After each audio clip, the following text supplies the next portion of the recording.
Okay, here we are on filmsgonewild.com. We are with Nolan Dean. He is a producer on the documentary Rap Squad, which is making its world premiere at the Hot Springs Documentary Film Festival. Nolan, welcome to Films Gone Wild.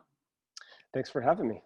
Okay, I know this is where we do the organ grinder monkey thing, and you have to over and over again tell people about your movie, but introduce our audience to Rap Squad. What is it about? Rap Squad is an intimate feature documentary about two high school hip hop artists who use their music to first seek healing for themselves. And then when a big political subject in the film comes up, they in turn use their music to seek justice for their community. Awesome. Okay, this doesn't always happen, but I love it when you have an opportunity to talk to a producer about their perspective on the filming process on a particular film. Mm-hmm. So let's talk about which we kind of touched on in an earlier interview about your relationship with Nathan, the director of the film, and how the two of you worked in a real working process, mm-hmm. day in and day out, to make mm-hmm. the film happen. Yeah, so Nathan is an old friend of mine. We both lived in Little Rock together, and we're both verite documentary filmmakers. But I moved to Helena, West-Helena, where the film takes place, about 2 years before the filming began. Nathan wanted a subject about a music artist. He wanted to do something short.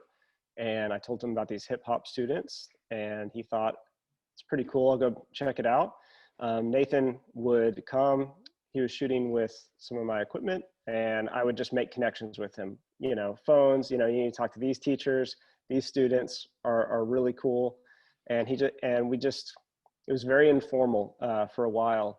Then this political subject for a new school campus and in turn a property tax came up, and it was very controversial for a number of reasons. And we knew that we had a bigger story. So at that point in time, there were certain things that would happen that Nathan might not be able to make it for that were really timely to the story, in which case I would go shoot those scenes. Nathan probably shot 90% of it. Got it. Something else you brought up, and I'm really glad that you brought this up so we can talk about it here.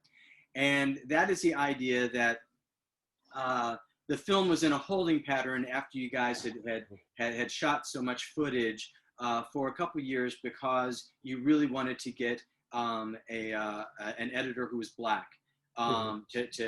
Because you and Nathan are two white guys, and so much of the story, obviously you have Black kids, that are subjects of this. The school, a lot of the issues are so intertwined, within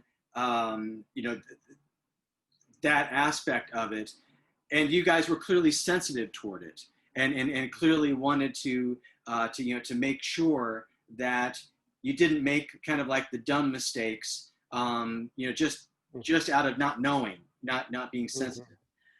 Mm-hmm. Talk about that a little bit more. Dive into that a little bit more deeply, because I think it's great that you guys had that perspective. Thanks. Yeah. So I'll address this in two parts. First, our insecurity and kind of how we made the decision to make it, and then our process for just telling the truth. So we wanted an African-American editor. At some point, we were even willing to give them a co-direct if that would get the film done, because we didn't have any money. And it was like, what can we offer? We just didn't find anybody. And after 3 years, the pandemic hit, Nathan had nothing but time, and he just decided, you know what, we should just do it. Nathan's a very empathetic guy. He's very, very emotionally intelligent.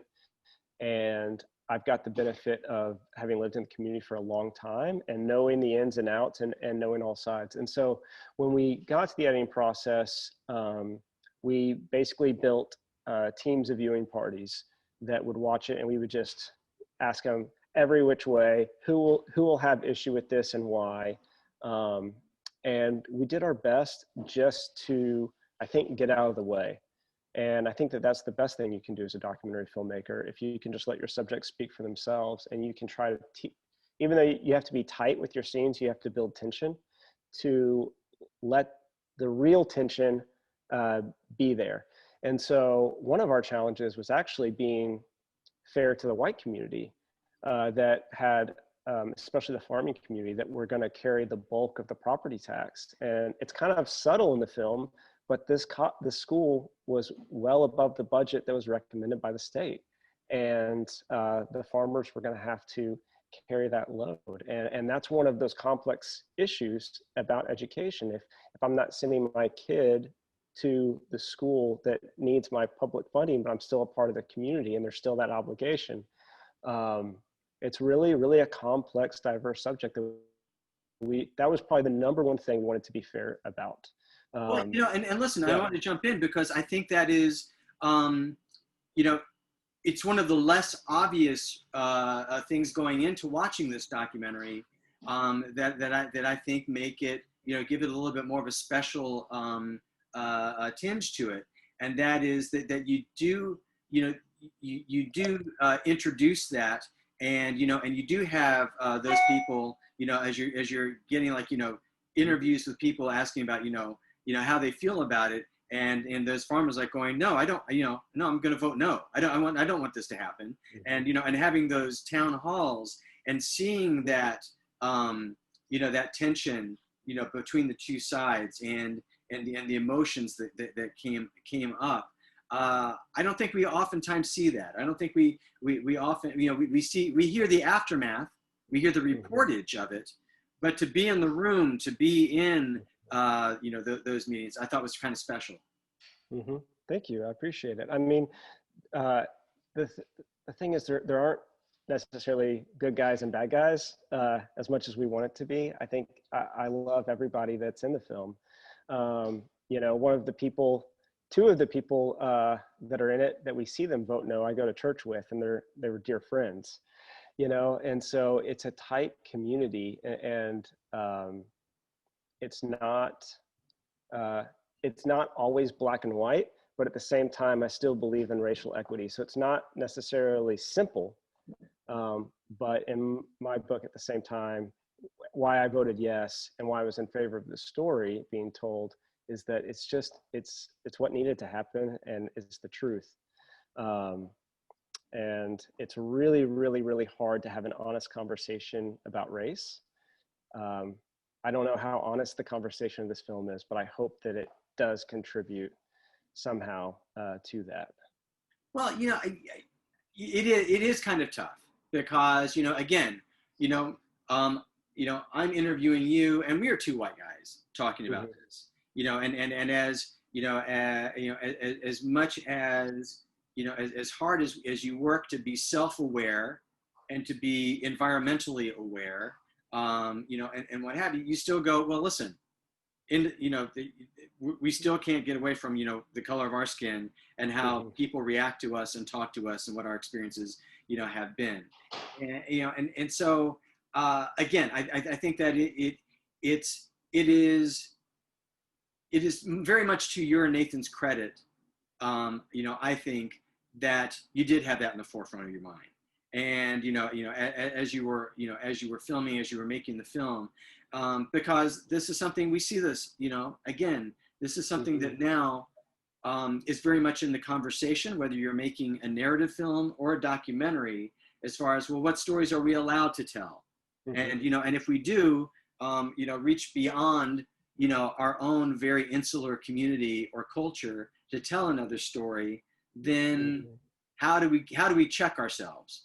How to make it honest? And so I think that is a great, you know, discussion to have. And then now I want to go back into, again, some hardcore filmmaking talk, and it's like, again, as a producer, the image is of you know, you literally peering over your director's shoulder in Video Village as they're looking at a monitor, you know, because that's the image that we have with an on-set producer, you know, and you know, in a lot of ways, and in the editing bay, similar as well.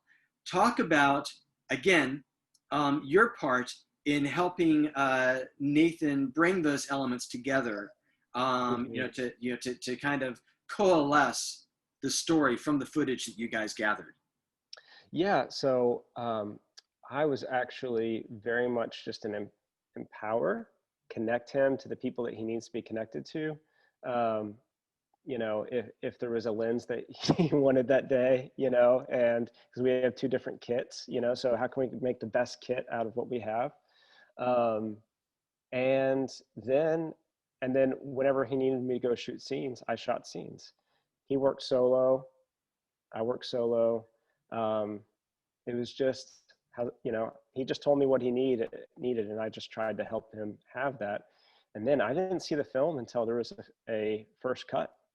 Just let him shoot, let him do it. So I am not the over-the-shoulder producer. I'm a director myself, and so the way that I would want to work is probably about the same way. And so just get out of the way of a good filmmaker and let him make the film. I'm laughing at this because it's like you know how you describe that has got to be like the dream of so many directors. It's like, you know something, I'll tell you what I need. If you just go get it and bring it back to me so I can do what I'm doing, that'd be great. Can you do that? Awesome. You're an awesome producer. Yeah, But I mean, if I'm directing, that's what I want. So right. give me what I need and get out of my way. Well, listen, and again, we know, um, you know, having that title of producer can mean so many different things, right? You know, it can mean what you're saying. It can mean, coercing, some rich, person to write a big check. It can mean, getting, either an interview that you desperately need, or getting, somebody to act. That is the missing piece to your cast. And that's why I love to ask that question, because again, it's like, if you're not, again, if you've not been on a set, or if you've not, had to, hold a boom mic because there's nobody else around, if you've not been in those situations, or even unload a pallet of water for a crew, then you don't always know, right? You just go, they're a producer. They're like, they're in an office, and Yeah, I heard it once said that there's 7 types of producers.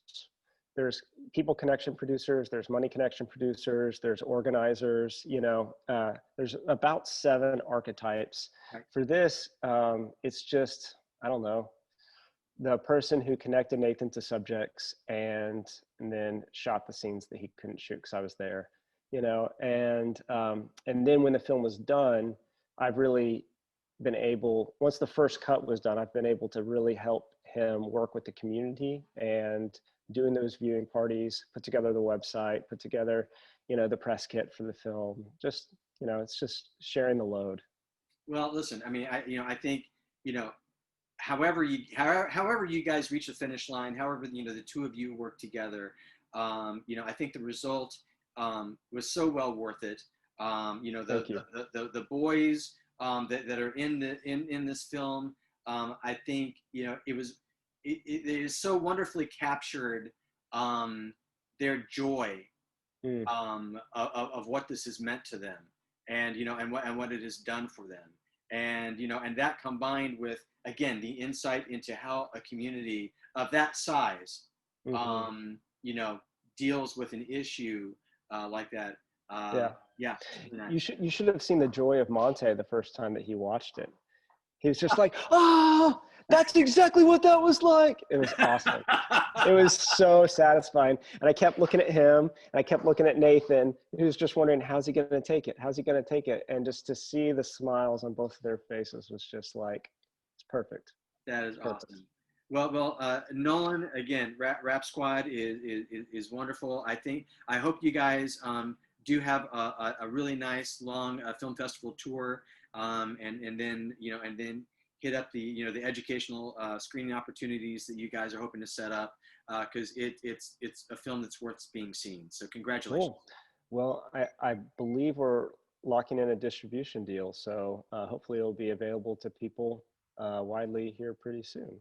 Awesome. Well, very, very cool. All right. And